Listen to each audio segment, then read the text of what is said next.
Did you know 2 Japanese aircraft smashed into USS Bunker Hill in just 30 seconds on the 11th of May 1945?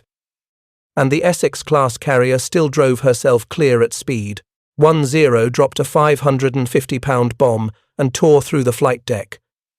A second slammed in right behind it as gasoline, rockets, and bombs cooked off in chain bursts. Fire leapt like a living thing, paint blistered. The air tasted of hot avgas and salt. On that deck, sailors in flash hoods crawled through flame to pull shipmates free, while ordnancemen jettisoned live bombs by hand. Medical parties worked on a deck that jumped under their knees. Official tallies record about 396 killed and 264 wounded, yet the hull held, the shafts turned, and Bunker Hill bent east for Ulithi at roughly 20 knots. Hit twice in 30 seconds should mean a sinking. It did not, because Americans drilled damage control like a religion. Repair lockers opened without orders. Hose teams took stations blind in smoke. Ventilation parties clawed open, dogged hatches and set fire boundaries. Chiefs read the ship's vibrations like a stethoscope and told their boys where to cut and flood. A prisoner already understood what that meant. Lieutenant Robert L. Hite, one of Doolittle's raiders, captured in China after the 1942 strike on Tokyo, spent years in a cell trusting the fleet would keep coming. He could not see the Pacific, but he counted time by American persistence. Far out at sea, that persistence took the shape of hoses, foam, and courage. On Bunker Hill, the enemy expected fear and found cadence. Launch, land, rearm, relaunch, even while the ship bled. Japanese staff officers had promised a sure kill once pilots became weapons. What they saw instead was a machine that absorbed the blow, corrected, and kept pressure on the homeland. The carrier that should have died did not. That changes everything. If 30 seconds of perfect attack could not end one ship, what could stop 24 sisters cut from the same steel? The answer would arrive in smoke and noise. Another Essex blown open at dawn, men walking into explosions to save her, and the word unsinkable turning from boast into daily method. Turn the page. The worst inferno an American carrier ever survived is coming into view. Did you know USS Franklin took bomb hits at dawn on the 19th of March 1945 that turned her into a torch and still survived with her flag flying? Armed aircraft on flight and hangar decks detonated in waves. Shock threw men overboard. Black smoke curled like a fist above the island. At least 724 Americans were killed and 265 wounded, the worst loss on any U.S. carrier that lived. Yet teams kept the magazines wet, kept the hull breathing, and kept the ship afloat long enough for help to slide alongside. The cruiser USS Santa Fe edged in while ammunition still burst and took roughly 1,700 survivors off a deck that burned like a foundry floor. Into that fire walked Lieutenant Commander Joseph T. O'Callaghan, a Jesuit chaplain in a steel helmet marked with a cross. His Medal of Honor cites him for moving into the midst of violently exploding bombs, blessing the dying, calming the living, and helping direct the jettison of live ordnance. Beside him, Lieutenant Donald Gary fought through smoke to find a path and led trapped sailors out of blackened compartments. These were minutes on a clock when the decision to move forward, not back, saved a ship. The enemy had expected panic. They found a culture that treated catastrophe as a checklist. Pumps on, flood the hangar, establish fire boundaries, shift list for stability, cool the magazines, keep voice circuits if you can, shout if you must. Chiefs issued orders in clipped voices that cut through the boom and roar. Junior men executed without complaint because they had rehearsed this misery when the sea was calm. The idea was simple and American. Train until a nightmare becomes a drill. A Japanese pilot could trade his life for a hit. Americans traded training for survival and survival for tomorrow's sortie plan. Franklin's smoke faded. Her name did not. The lesson raced across the fleet. Courage, discipline, and method beat terror weapons. The next question filled the horizon. How can a navy fight like this, day after day, across an ocean? The answer waited in logbooks and factory ledgers, in schedules that turned courage into a system and a system into sky-wide dominance. Did you know that on the 4th of May 1945, the fast carriers of Task Force 58 reported 98 Japanese aircraft destroyed for the loss of 6 American fighters? That is not luck. It is architecture. Radar picket destroyers spotted the raids. Fighter direction officers worked scopes and radios. F-6F Hellcats and F-4U Corsairs climbed into layered combat air patrols. Sections handed off like relay batons. Pilots launched, intercepted, trapped, rearmed, and relaunched in tight deck cycles, while SB-2C Helldivers and TBM Avengers hammered airfields that fed the raids. The question was simple and hard. Could any navy survive pilots turned into guided bombs?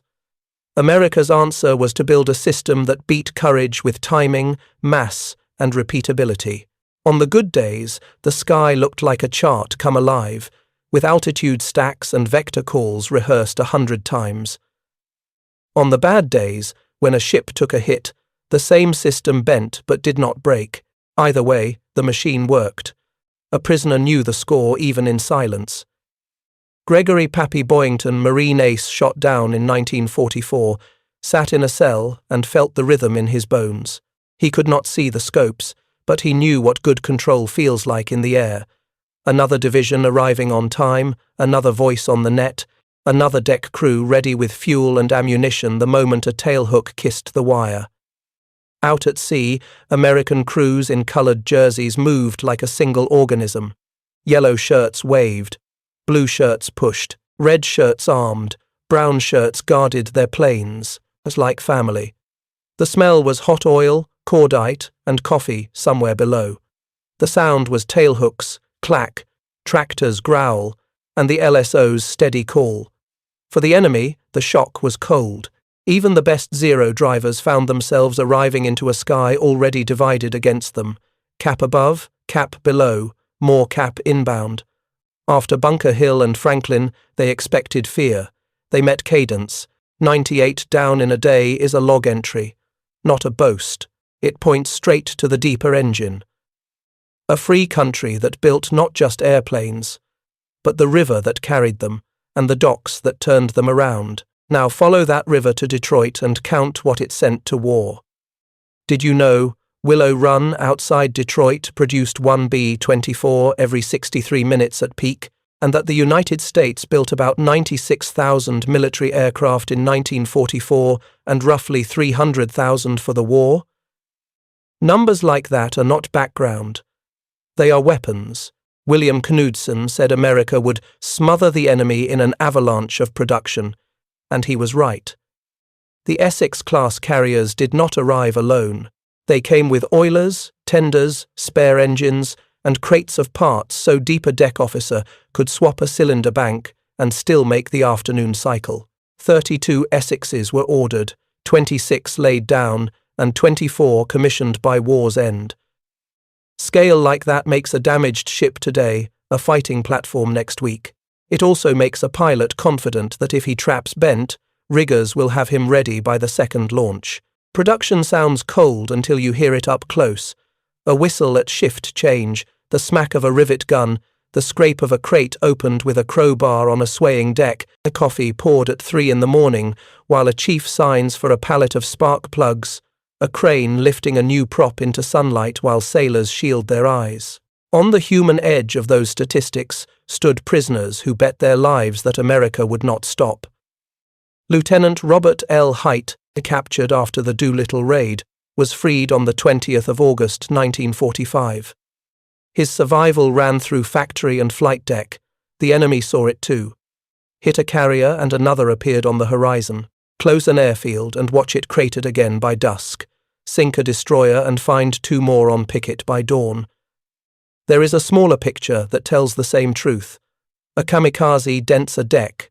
Sailors mix quick dry cement, trowel it smooth, and launch again within hours. Fix, fly, fight, repeat.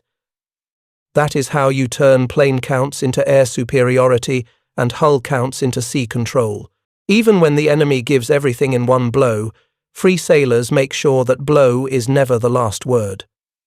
Now, watch that spirit on a day when steel buckled and men refused to. Did you know sailors poured quick-dry cement into a suicide-made dent and had aircraft flying again within hours, and an eyewitness left us the sounds, smells, and words of that day? Norman Hansen, a Fleet Air Arm Corsair pilot operating beside the American fast carriers, felt the guns erupt and wrote, "The port side 4.5 seconds cracked out with their ear-splitting clatter. Then came stretchers, foam, and the grim lift of bodies." A shipmate told him quietly, "Don't let it worry you, Hans.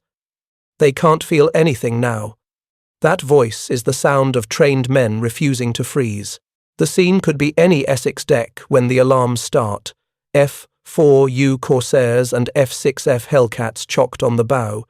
SB-2 Helldivers tail down near the island, and hose lines snaking through white foam as crews shovel splinters and kick debris overboard. Blue-shirted plane handlers haul a stubborn wing by hand.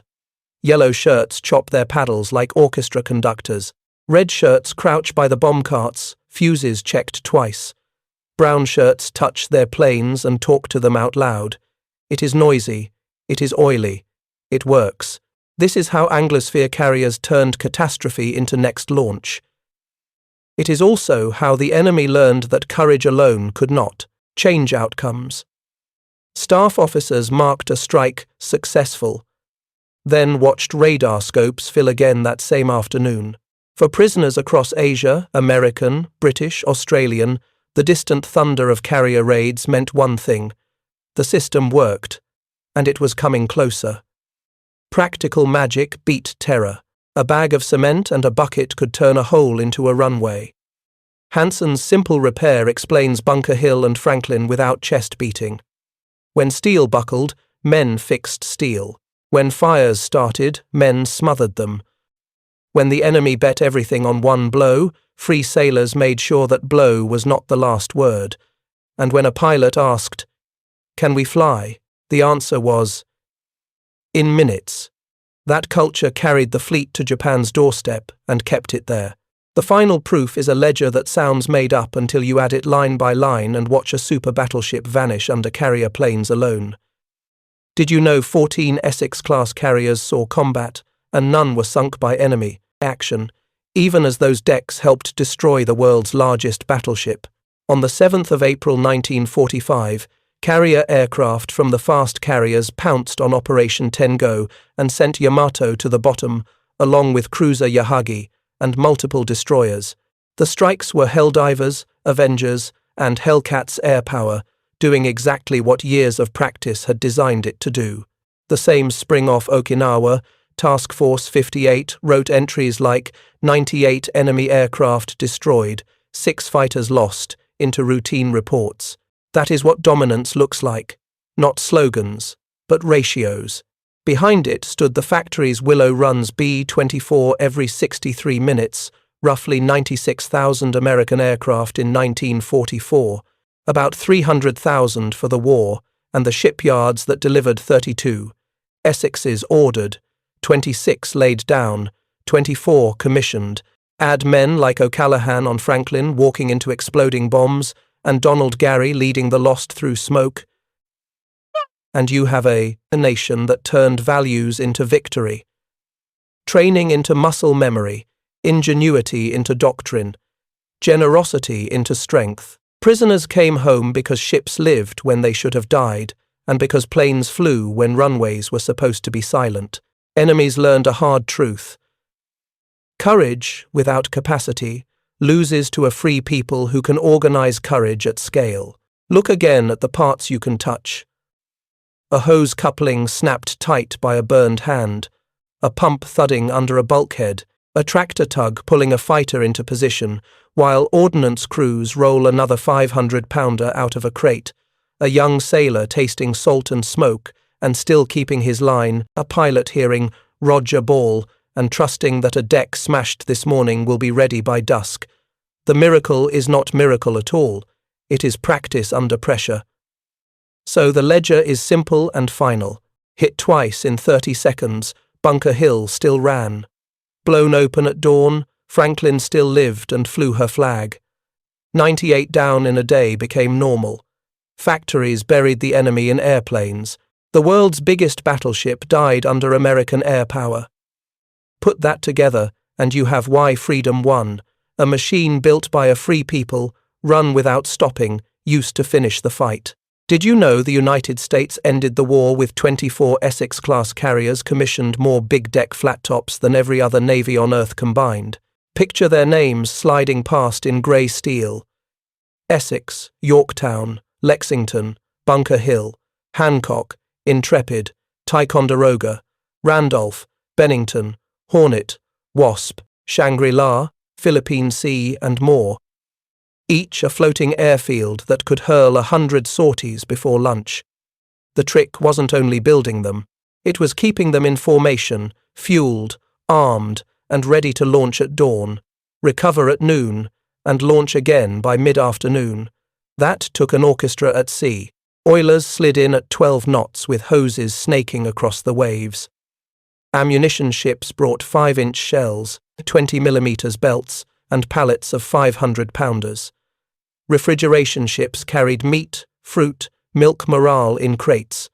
Floating dry docks could swallow a destroyer whole and return it to the line in days. In the ready rooms, pilots tapped pencils on kneeboards while squadron leaders ran through altitude stacks and rendezvous points. Deck crews in coloured jerseys moved like blood through arteries. A brown shirt put his hand on the cowling of his airplane and said, "Bring her back to me." A blue shirt yelled, "Clear!" and the tractor tug inched forward. A prisoner of war could sense the rhythm without seeing it. We heard them before we saw them. An Australian POW later said of the fast carriers' strikes, "And we learned the sound meant the tide had turned." Enemy staff officers recognized it too. Hit one carrier and 3 more arrived on the scope. Crater a runway and watch it ploughed again by dusk. The lesson was hard and simple. When a free country builds at that scale and sustains at that pace, the map stops being a place the enemy controls and becomes a place the fleet visits at will. And this was only the baseline. The truly shocking trick was that America split this armada in 2, one fighting, one refitting, without ever letting Japan's coast breathe.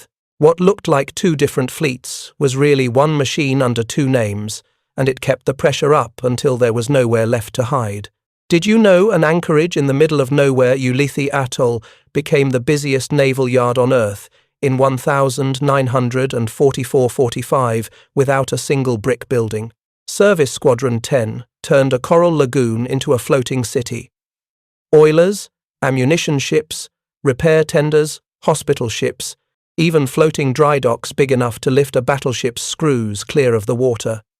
Carriers arrived streaked with salt and soot, and within hours the machine went to work.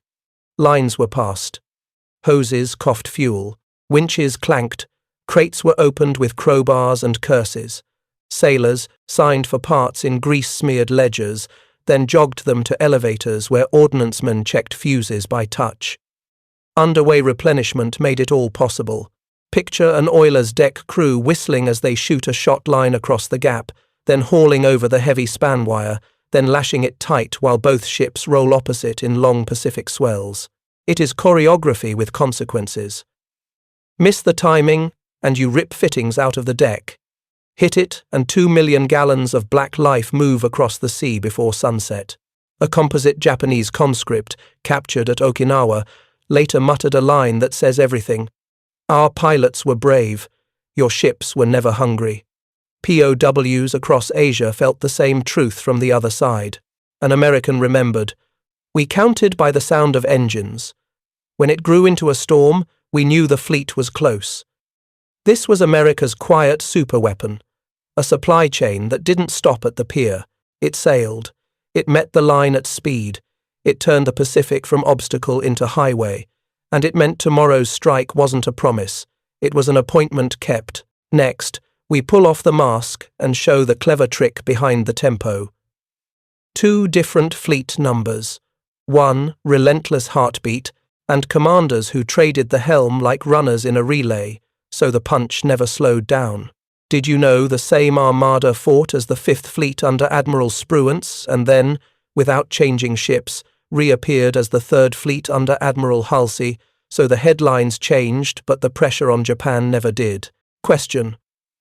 Could anyone else keep carriers on station month after month without wearing men and metal to pieces? Revelation. America did it by swapping commanders and staffs while the hulls and air groups kept moving, creating the illusion of 2 fleets taking turns, while in truth, one force breathed in and out like a lung. When Spruance's 5th Fleet finished a brutal push, Halsey's 3rd Fleet took the baton, along with the fast carriers the public already loved, and the strikes rolled on. Pilots joked that the patch changed, but the deck stayed the same. Same cats and traps, same LSO talk down, same smell of hot oil and coffee at 0300. A POW scrawled a simple line that fits the trick. They rest without stopping. Enemy planners felt trapped by a calendar they didn't control. Raids on Kyushu, raids on Tokyo, sweeps on the inland sea every time the staff predicted a pause, carriers reappeared on schedule. That is not magic. It is paperwork made into power, logistics fused to leadership, and a nation willing to trust 2 very different admirals with the same steel. A young signalman on a destroyer riding picket once said, "New flag, same orders, screen the carriers, and don't let anybody through." It reads plain, and it worked. The shock was cumulative. Even when typhoons wrecked flight schedules and bent stacks, the machine adjusted, reformed, and restarted the metronome. By the time the enemy realized there would be no breath, the pressure was already at the factory doors. Now that you've seen the tempo, look again at the edges of the machine, the picket line that took the hardest punches, and the men who stood there to absorb the first hit so the decks behind them could fly. Did you know the radar picket destroyers off Okinawa took such punishment that some crews fought fires and air attacks for hours with barely a break for water?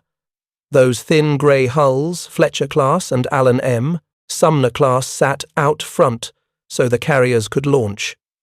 When the scope lit up, they were first to see the raid and first to be seen, buying minutes with their lives.